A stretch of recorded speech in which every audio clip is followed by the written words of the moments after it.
لوگ گناہوں پر گواہ بناتے ہیں نا، ہم توبہ پر گواہ بناتے ہیں۔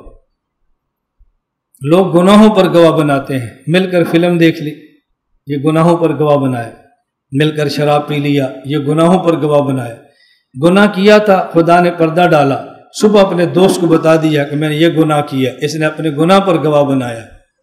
ہم گناہ پر نہیں، ہم اپنی توبہ پر گواہ بناتے ہیں۔ میری توبہ پر آپ گواہ بن جائیں، آپ کی توبہ پر میں گواہ بنتا ہوں، اور اللہ سے ہم توبہ کریں کہ یا اللہ ہم نے آج تک جو آپ کی نافرمانی کی ہمیں معاف فرما دے بس۔ اور ہمارے شیخ رحمہ اللہ فرماتے تھے کہ ولایت گھنٹوں میں نہیں سیکنڈ میں ملتی ہے۔ ولایت کے لیے بہت بڑا وقت نہیں چاہیے، ایک بار صدق کے دل سے توبہ کریں، فوراً ولایت مل گئی، فوراً۔ التائب من الذنب کمن لا ذنب لہ، گزشتہ گناہوں پر اللہ خط تنسیق کھینچ دیتے ہیں، پچھلے ختم ہو گئے۔ پھر اللہ رب العزت یوں نہیں ہے کہ دوبارہ گناہ کریں اور پھر توبہ کریں، تو اللہ فرمائے تیرے پچھلا معاف کیا، تو نے پھر کیا، اللہ یوں نہیں فرماتے، پھر معاف کرتے۔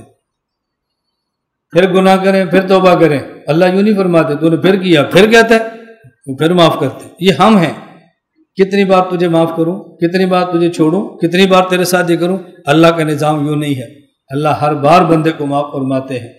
رسول اکرم صلی اللہ علیہ وسلم نے فرمایا کہ کل بنی آدم، اللہ کے پیغمبر فرمانے الخطاؤن، آدم کی اولاد یہ خطا کرتی ہے، وخیر الخطائین التوابون، خطا یہ مبالغہ ہے، کثیر الخطا، تواب مبالغہ ہے، کثیر التوبہ، جو آدمی بہت خطائیں کرتا ہے اور پھر وہ بہت توبہ بھی کرتا ہے، اللہ رب العزت کو توبہ کرنے والا بندہ بہت محبوب ہے۔ بس ہم اہتمام کریں اور گناہوں سے بچنے کی بھرپور کوشش کریں۔ اللہ مجھے بھی توفیق عطا فرمائے، اللہ آپ کو بھی توفیق عطا فرمائے، ذکر فرما لیں۔